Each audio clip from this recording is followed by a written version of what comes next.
নমস্কাৰ সকলোকে। আজি আপোনালোকক মোৰ সন্মুখত এজোপা গছ ৰাখিছোঁ আৰু সেই গছজোপা আপোনালোকে নিশ্চয় বিভিন্ন ৰেষ্টুৰেণ্ট পাৰ্কবিলাকত সৌন্দৰ্য বৰ্ধনৰ বাবে মাটিত ৰুৱে নহয় বা ডাঙৰ ডাঙৰ টাববিলাকত খুব ধুনীয়াকৈ ৰাখে। আপোনালোকে একেবাৰে ওচৰত এই পাতবোৰ চালে গম পাব যেতিয়া ইয়াতে নতুন নতুন কোমল পাত আহিব তেতিয়া সেই কোমল পাতবোৰৰ ৰংবোৰ ৰঙচুৱা হয় আৰু তেতিয়া খুব ধুনীয়া লাগে। আৰু ময়ো এডাল আমি ঘৰৰ কাৰণে মই এজোপা নাৰ্চাৰীৰ পৰা কিনি আনিছিলোঁ আৰু এতিয়া ইয়াৰ পৰা মই পুলি বনাম বুলি ভাবিছোঁ। আৰু এই পুলিটো আমি কেনেকৈ বনাম তাকে আপোনালোকৰ আগত আজি মই দেখাম বুলি ভাবিছোঁ।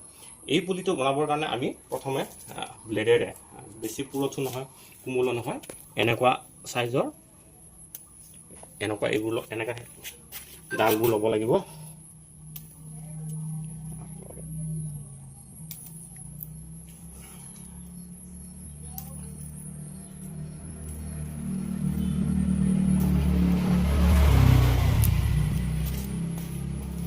এতিয়া আমি অকণমান 1 লিটাৰমান পানীত আমি এনেকৈ এইটো চাহ বুলি কয় ফাংগিচাইড আমি যিখিনি আমি ডাল কাটিলোঁ এইখিনি ফাংগিচাইডত আমি অকণমান পানীত 5 মিনিটমান আমি ইয়াতে ডুবাই ৰাখিব লাগিব। আৰু এনেকৈ কৰিলে কি হ'ব, বিভিন্ন ইয়াত বেমাৰৰ পৰা ইহঁতক আক্ৰমণ কৰিব পৰা ভেঁকুৰ জাতীয় এইবোৰ এই ফাংগিচাইডে ডুবাই ৰাখিলে এই পচাই ৰাখিব। আমাৰ এই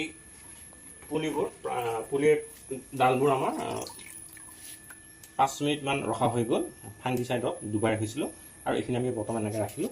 আমি ৰখাৰ পিছত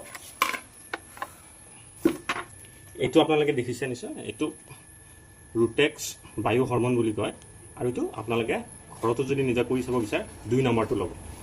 আৰু এই বায়ু হৰমন পাউডাৰটো দেখিবলৈ এনেকুৱা হয়। আৰু এই বায়ু হৰমনটো দিলে কি হয়, আমাৰ ইয়াৰ পৰা শিপাবোৰ সোনকালে আহিব। এতিয়া আমি কি কৰিম, আৰু আপোনালোকক ক'ব পাহৰিছিলোঁ, এই গছপুলিটোক চিজিয়াম বুলি কয়। আপোনালোকে নেটত মাৰি চালে চিজিয়াম বুলি লিখিলে এই গছপুলিটোৰ ফটোবিলাক আপোনালোকে দেখিবলৈ পাব। এতিয়া আমি এই ৰুটেক্স বায়ু হৰমন পাউডাৰটোত আমি এনেকৈ অকণমান লগাই দিলে হৈ যাব। অকণমান পানী দিলে ভাল, অকণমান পানী দিলে তেতিয়াহ'লে সোনকালে লাগে। এয়া দেখিছে ধুনীয়াকৈ লাগি গৈছে। এতিয়া আমি এনেকৈ, আৰু এইখিনি মই এটা টাবত, এইখিনি কেৱল বালি, ইয়াতে মাটি বা অন্য কোনো ধৰণৰ ইয়াতে মিক্স নাই, চালি লোৱা বালি হ'লে খুব ভাল। এইখিনি মই চালি লৈছোঁ বালিখিনি। আৰু এতিয়া আমি ইয়াতে এনেকৈ অকণমান এটা গাঁত কৰি আমি ইয়াতে সোমাই, ঠিক এনেকৈ যিমানবোৰ মই আজি ইয়াতে এইবোৰ আমি কাটিং বুলি কওঁ, চিজিয়ামৰ কাটিংবোৰ আমি এনেকৈ যিমানবোৰ আজি মই ইয়াতে সংগ্ৰহ কৰিছিলোঁ সেইখিনি মই এনেকৈ এই বালিটোত সৰু সৰু গাঁত কৰি এনেকৈ লগাব লাগিব।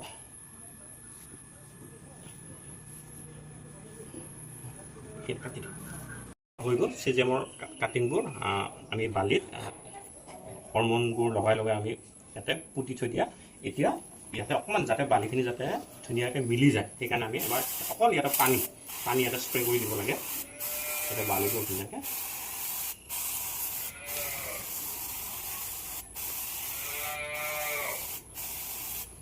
এতিয়া আমি এনেকুৱা এডাল বাঁহৰ লাঠি এডাল এনেকৈ সোমোৱাই দিব। দিয়াৰ পিছত যাতে পেকেটটো এটা পৰি নাযায় আৰু এনেকৈ এইখিনি এটা পলিথিনেৰে আমি ঢাকি থৈ দিব লাগিব।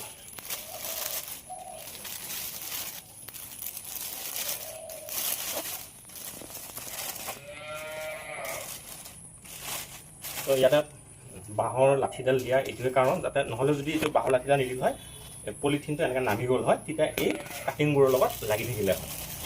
আৰু এনেকুৱাকৈ দিয়াৰ কাৰণ হৈছে যাতে কাটিংবোৰ সোনকালে শুকাই নাযায়। আমি যদি পলিথিনটো নিদিলে হয় কাটিংবোৰ সোনকালে শুকাই যায়। আৰু প্ৰায় এমাহমানৰ পিছত আমি পলিথিনটো আমি খুলি চাম যে ইয়াৰ ভিতৰৰ হয়তো 2-এটা পাত সৰি যাব পাৰে, সেই সৰা পাতখিনি আমি ওলাই দিব লাগিব। তাৰপিছত আকৌ আমি পেকেটটো এনেকৈ আকৌ এবাৰ লগাই দিম। প্ৰায় এই চিজেমৰ পুলিবোৰ 3 মাহমান লাগে শিপা আহিবৰ বাবে, আৰু প্ৰায় 3 মাহৰ পিছত যেতিয়া শিপাবোৰ আহিব আপোনালোকক মই দেখুৱাম আমাৰ কেইডাল শিপা আহিলে, আৰু এনেকৈ আমি চিজিয়ামৰ পুলি আমি বনাব পাৰোঁ। আজিৰ মোৰ ভিডিঅ'টো ইমানে, ধন্যবাদ।